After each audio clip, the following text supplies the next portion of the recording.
walk through ko yung view dito. Okay, makita ninyo yung view. So kung makapasyal kayo dito sa Leyte, this is also a must visit na lugar, no? Kasi very historic po yung MacArthur Landing Memorial National Park.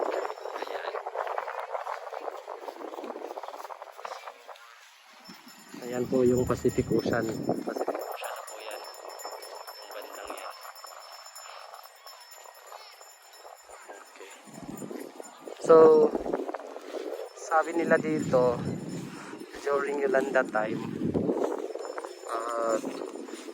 hanggang second floor daw yung tubig dito. Okay, sa harap dito guys, meron ditong office ng DENR.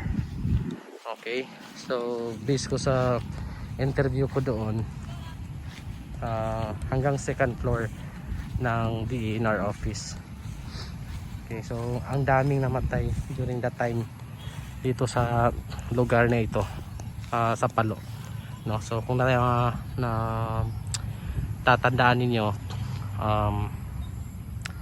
parang tinawag yung during that time, parang tinawag itong lugar na ito na ghost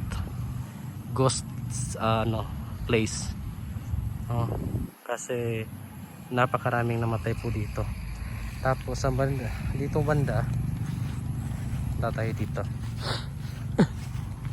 Dito banda daw, meron kasing medyo malaking dito, space dito.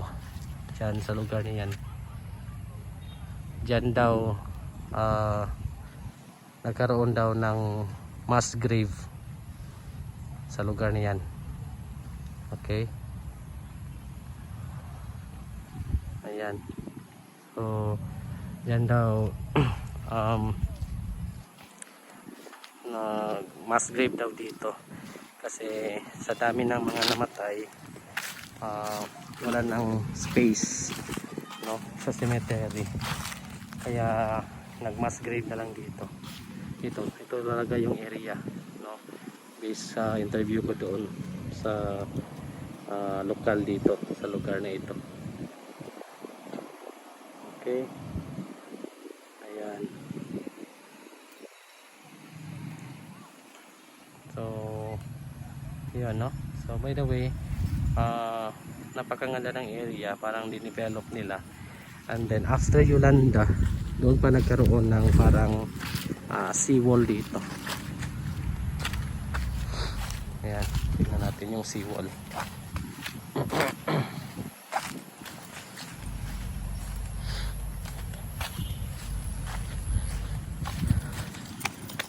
Okay, itong actually mahaba daw ito, after Yolanda.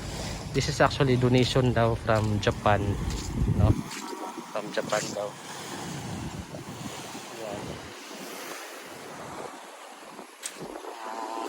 Mahaba daw itong so yung mga gustong magbike, maglakad-lakad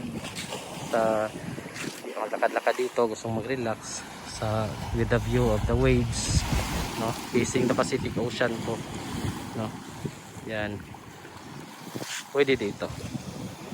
So kasi before kasi kaya talaga yung tubig umabot talaga doon sa lugar na yun kasi wala kasi itong seawall, no? This was built after Yolanda pa.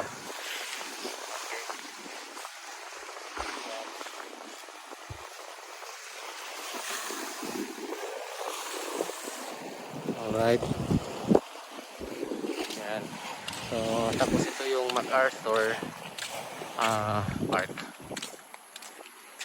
Okay.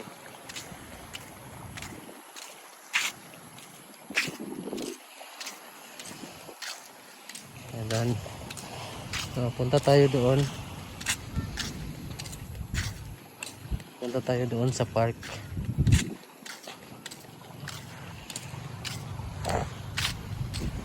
Babasahin natin yung history regarding this memorial Park. National Park. Sila Koy.